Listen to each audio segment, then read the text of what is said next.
Hey all, it's Matt with Trucks and Audio, and I'm going to be working on this Pioneer SX550 in this simple, longer video because I've been honestly kind of stressed by all the projects I've had going on lately, and I just kind of want to finish some stuff and bring you along with me. So I'm going to be fixing the power switch on this receiver and also putting in this new wiring harness for the lamps that has actual sockets in it that I stole from an SX3700 because these lamps are soldered in, and I figured why not use this wiring harness. But I've been missing making long form videos. Summer is busy, you know, you want to go outside and stuff, and I've taken on a lot of projects lately and I've been just busy with all of them. So anyways, this is a receiver that I put new veneer on, like if you've been around for a minute. Today I'm gonna re-veneer and clean up this old Pioneer SX550.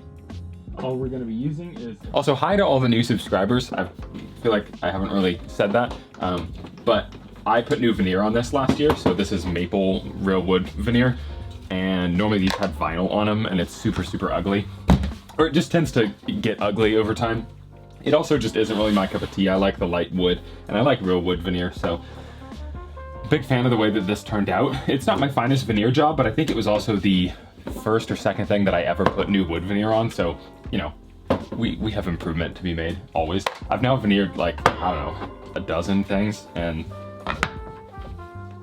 I want to put out a video on that at some point, but I just haven't gotten around to it yet. No. Any Pioneer or other receiver that has the power switch built into the speaker selector switch on a rotary control will have this problem. I don't know if you could really see that, but basically there's only one lamp working in here right now, and the one lamp, it kind of starts off dim and then it gets brighter. It didn't do it on the second time there, but basically they'll flicker or something on startup, and what that is that the contacts in the power switch get corroded from arcing over the years, and so you need to clean the contacts. And then something else that you can do is put a Triac, which is just basically a switch that uses a lower voltage to switch a higher voltage, so that when you turn the switch on, all it's doing is actually triggering the Triac, and then the Triac takes the load. As the channel has grown, I feel like a lot of people think that I'm like really an expert, and you know, I have to ride that line of like, I do know some things, but I'm also just kind of a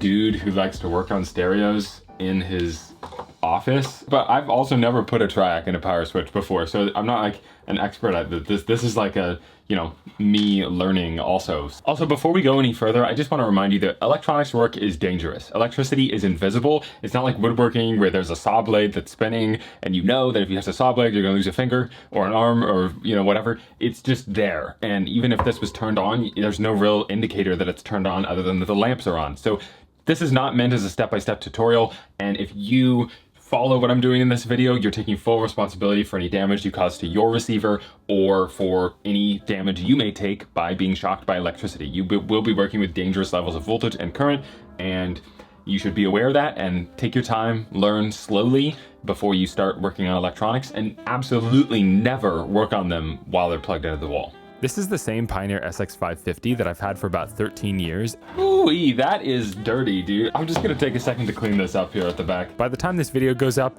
it'll also be for sale. Look at that. So much cleaner back here now. Gotta love it. With just 5 seconds of work, too. The SX550 was released in 1976 and touts a modest 20 watts per channel. That is more than enough for a small to medium-sized room. As you can really tell, this whole process is gonna be very easy, super smooth. It's only like, you know, it's like 6 screws. And the whole repair should only take about 5 seconds if you have a power switch resurrector. I let a buddy borrow mine a few months ago, and I don't think I'll be getting it back. It's good to try to keep your screws as organized as possible. Like these screws will just screw back into this little bracket, so we'll just leave them in there. And just like that, we have access to our power switch now, and it's still gonna be a pain to get out. We may need to take even more out. It looks like there's a meter right here. You probably don't need to take this much out, but I'm gonna do new lamps and clean all the controls anyways, so I'm just like, might as well make this as easy as possible to get the switch in and out. Look at that. Got that out of the way. And it is going to be significantly easier to remove this switch and probably very difficult to remove it if you do not have one of these guys here. You're gonna want to be really careful because there's a lot of pins on this, and if you put too much heat on them, you can remove the trace from the board and it'll be a whole pain. But then you just want to check all the pins, make sure that they are loose and that the switch can just slide out without damaging any of the pads. Just like that. Kind of just walking it along almost. And bada bang, bada boom.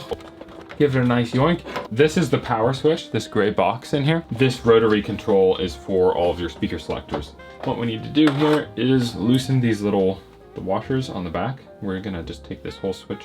I do not happen to have a socket that's the right size, so we're using a crescent wrench. Then we'll go ahead and pull this kind of washer dealio off the back. And then this switch should now just come off, I'm assuming. Yeah, look at that.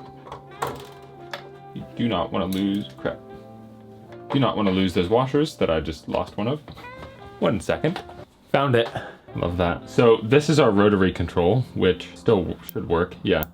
You can see how kind of blackened the contacts are on this even, so we'll definitely clean that. Our main focus is this guy right here. Ooh. Look at that. Easily comes apart.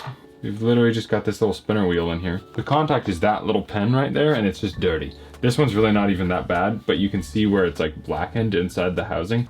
Normally they're significantly worse than that, so. Well, yeah, you can see all that black ick coming off of there.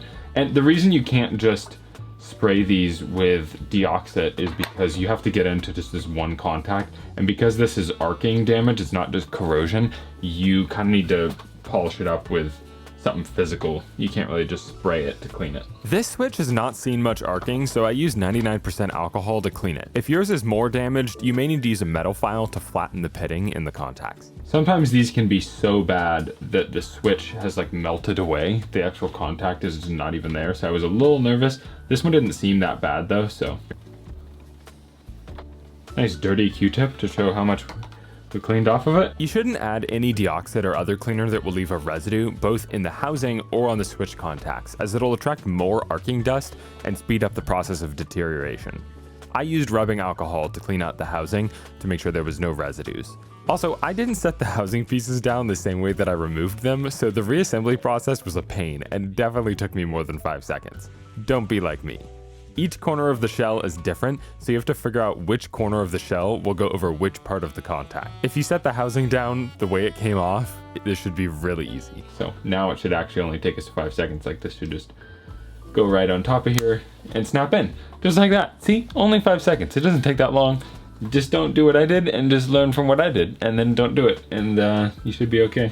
So we've got our little dial in there straight up now. So once you take that power switch off, you actually want to check this wafer board here and just make sure that this ring in here is plenty clean, because it can cause intermittent sound problems with the speakers and whatnot. And sometimes you may need to refinish these surfaces a bit more. Thankfully, this unit is not particularly dirty or messed up, so I don't need to use a file or anything on these power switch controls. But I would recommend that if your unit is really bad and the contacts on the switch are quite melted even, that you use something like this Triac switch to wire in to the power switch to protect it for the future, because you're not going to be able to find a replacement switch for it. All right, so with those contacts cleaned, I'm now going to put on some more deoxit. You don't need to use a lot. I really like using the D100L because you don't get it everywhere that way. If you had to spray it on, it would just be everywhere. So, and then we'll go ahead and exercise it a little. Then we'll put our little washer stanchions back on. So washers go on first, and then our bigger connector washer deal, and then our little nuts. Just like squirrels, we've been saving these for later. And you don't need to make it crazy tight, but just, you know, snug is good. And then just check the operation of your switch. All right, feels like it's going back in pretty easy. Looks like there's just one leg that doesn't want to go back in there. You just want to make sure there's no wires underneath it, so you can kind of clear the terminals or the holes. Make sure there's no wires with your finger before you start sliding the switch in. And then you should just be able to kind of look in from the side.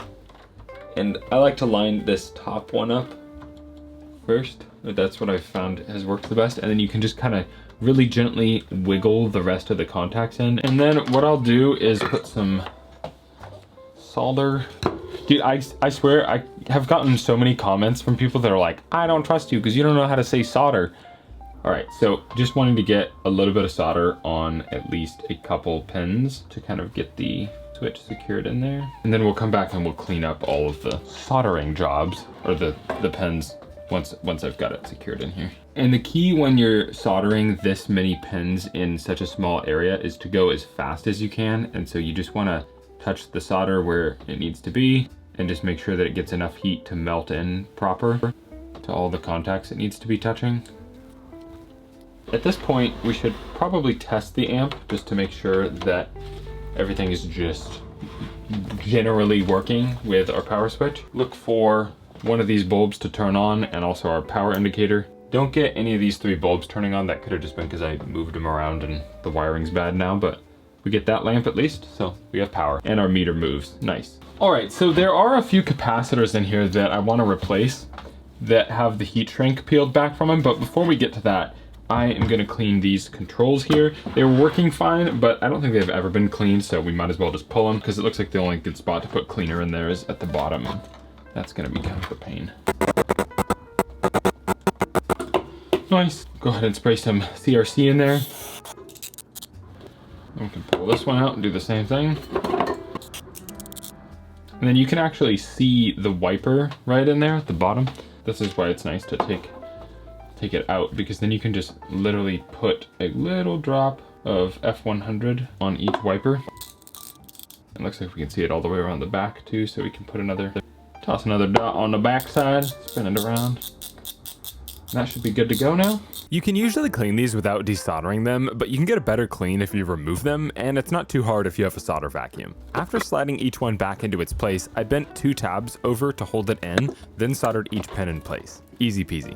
And then our last rotary switch at the top here is actually open, so we don't even need to take it apart. We can just, and it's also uses metal contacts, so we can use Deoxit D100L for this one, and just a little drop. You can disassemble these push buttons and pull them off the board, but I'm not actually going to do that in this case because all the contacts look fine and there was no issues with them crackling whatsoever on this unit beforehand. So you can usually just work these back and forth a few times and it'll clean up the switches enough. I spent a couple of minutes looking for cold solder joints and reflowing them. There are a couple of larger transistors in the power supply that are prone to making cold joints. Afterwards, I moved on to replacing components in the power supply, of which there were many that looked bad. All right, so I just replaced these 4 diodes and these capacitors, and so somehow all of these ones tested fine. I think this was the worst one, and this is actually the only one that tested out of 20% spec. Most of them were within 5% tolerance, which is really crazy for capacitors this old. The diodes I didn't even bother to test. They just have black corrosion on them, and I have a bunch in stock. They're really cheap, so I put these in. These are the 1S1886 diodes. We went with UPW series caps for the power supply. And then I also pulled out this board right here, which I think is a tone board, could be wrong. And then the main filter capacitors, which I'll test here in a second. And now you can see we have the amplifier down in there. I'm not going to do everything to this, but I am just checking for like blackleg transistors like what we have here. I'll definitely replace those. The phono section looks like it uses ICs, and those were working fine, but these orange caps are known to go bad. These blue ones are usually bad. So, all right, let's go ahead and test these filter capacitors here real quick. Should be able to just test them in series. Lately I've been getting filter capacitors that are under 50% of what they should be. Both of these are within 20% tolerance. This one is actually, I think this is supposed to be 6800.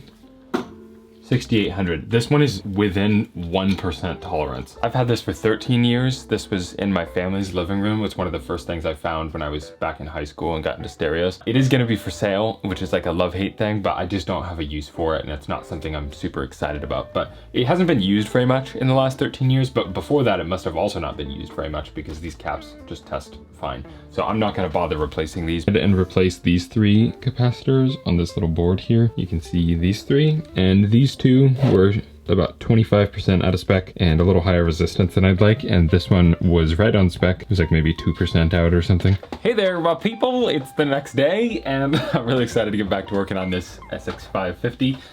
Today I'm gonna be tackling some transistor replacement, hopefully just finishing the whole thing. But the first thing that we're gonna start off with is there are these 2 small transistors in here that are a pair of transistors. So they're the differential pair, but it's just one 5-legged transistor. And these aren't available anymore, and they're also known to go bad. They're the 2SA798.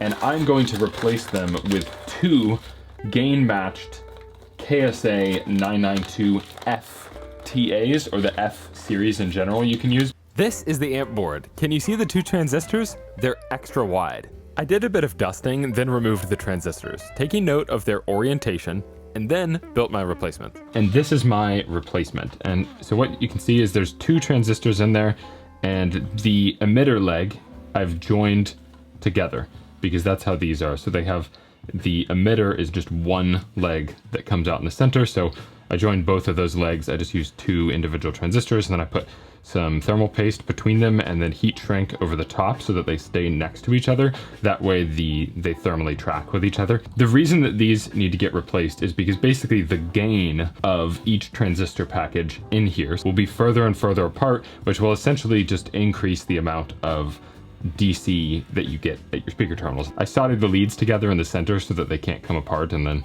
I will use a heat gun and shrink this tubing down, but you just don't want to apply too much heat to the transistors. There's a really useful thread on how to replace those 2SA798s on Audio Karma, and I've linked that in the description below. The next thing we're going to do is pull out the transformer because it's blocking access to half of the amp board. For being a lower end amp, this thing sure is a pain to work on. You've got to take it so far apart just to service basic sections. It's not bad, but it's not as easy as a Yamaha CR450.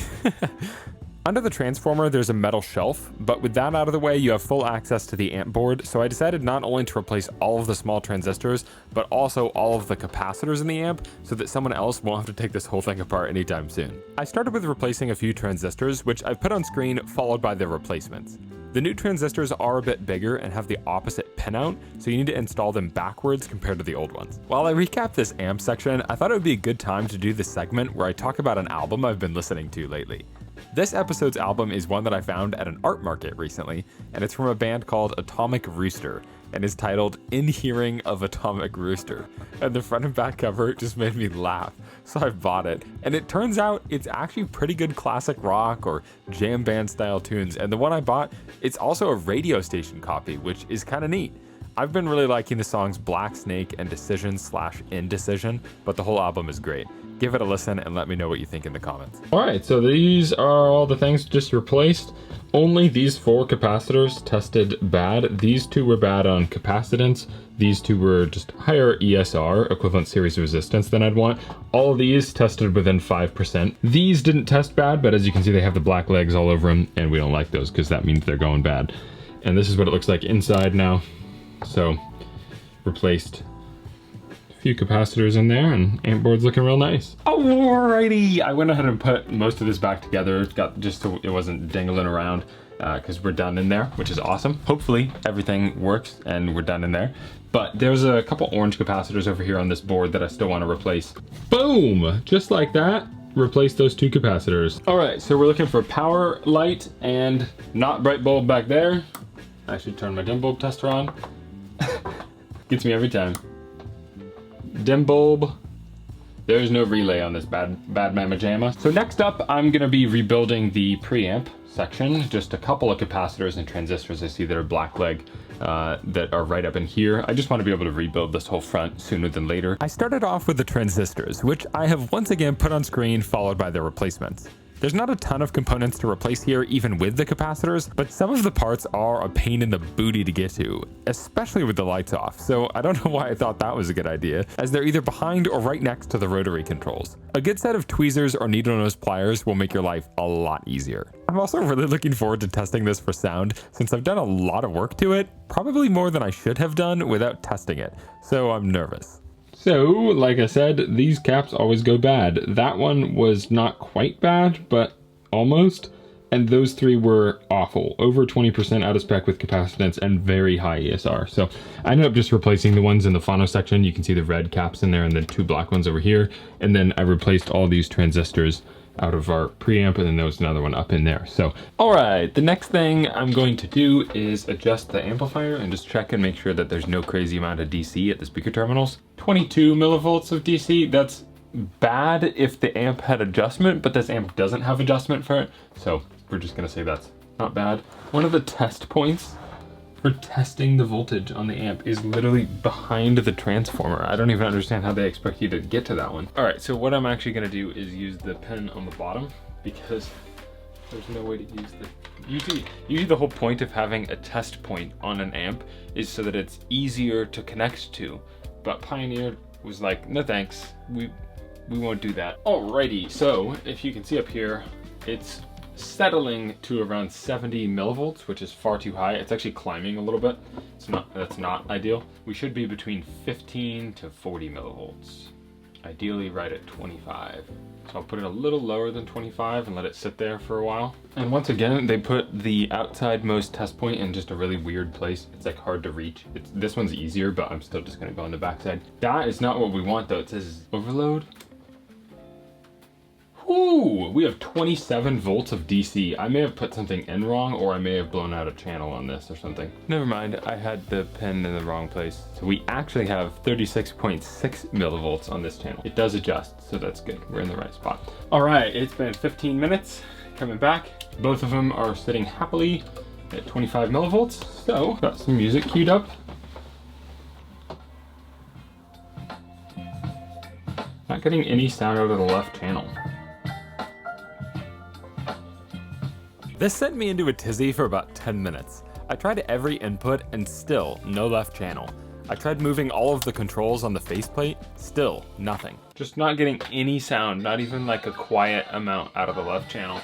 I do find it odd that not even a hum or low-level signal is coming out of the left channel, which leads me to think that this issue's in the preamp, because if it was in the power amp, you could usually still hear a small amount of sound coming through. After a good night's rest, I came back to it the next day and decided to check voltages in the power supply, main amp, and preamp. I even took the transformer back out off camera to check that I installed all of the new components correctly, and nothing was off. Until I checked all of the output transistors, I checked the pre-driver transistors, I checked all of the work that I did. And then I started realizing there's not even a thump when you turn the receiver on. The amp seems to be working fine, the power supply is fine, everything's fine, but there's no signal making it to the speakers. And there's very few things that could do that other than a switch. The headphone amp bypasses the switch. But basically, long story short, I have sound in both ears on headphones. This pin right here this is the left channel. So this trace, it comes in right here. And this is where the left channel on this resistor gets dropped into the headphone jack.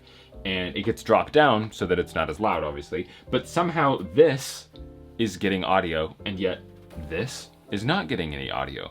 This pen used to be longer. I think it was actually bent over, but somewhere in me reinstalling the switch, it got broken off, but it was still it was like right at the edge of the PCB. To test my theory further, I removed the solder and bent a piece of solid core wire into a U shape.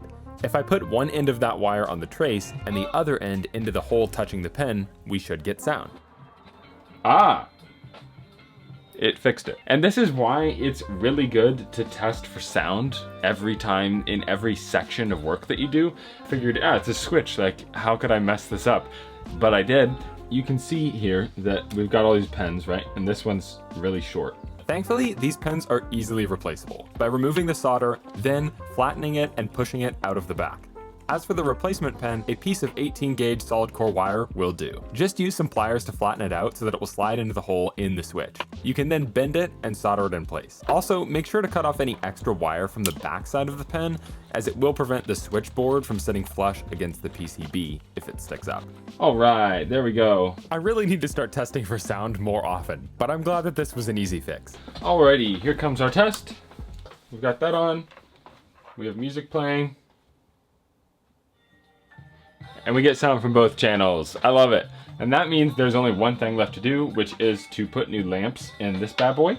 All right, so what I'm thinking with the bulbs is I noticed that the wiring harness from the 3700 runs them in a series.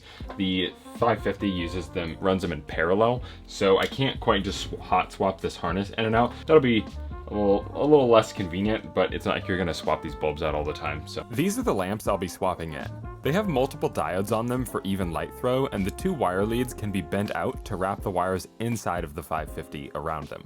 I pulled the rubber sleeve down, desoldered the bulb, wrapped the leads around the wires on the new LED, then soldered them in place. The bulbs fit perfectly into the rubber shields. All right, the big reveal. Look at that. Beautiful lights. I replaced the power indicator as well with an LED, and then also the stereo indicator bulb, which I think was burned out. And they're not really evenly illuminated. I'm not happy with that. So what I'm gonna try to do is add some diffusion over the LEDs so that the light spreads out a little bit wider. The rounded tip of the LED concentrates the light into a small area, and I found that if you sand the tip flat or even into a chisel shape so that the two flat sides meet at a point, the light will be much softer and more even across the display. That's much better. You see how much more even the light is? It's so nice. It's pretty crazy to me that it's been over a year since I put new veneer on this. Life has really flown by, but I've learned so much since then. I remember thinking that it was a bit overwhelming to take something apart this much, and now it feels normal. It's been a fun journey getting back into stereos over the last couple of years, and every piece that I finish still brings me a sense of fulfillment and joy, and this piece was no exception. All right, I'm pretty excited. Got this done, and we're gonna turn it on, and oh. I always wait for the relay click, and there isn't one on this, but everyone's favorite song. I'm really happy with the way this thing turned out. Thank you for watching this slightly lower production value restoration. I hope you enjoyed it. Like I said, this receiver is going to be for sale, or it is when you see this video. I'll put the link in the comment below.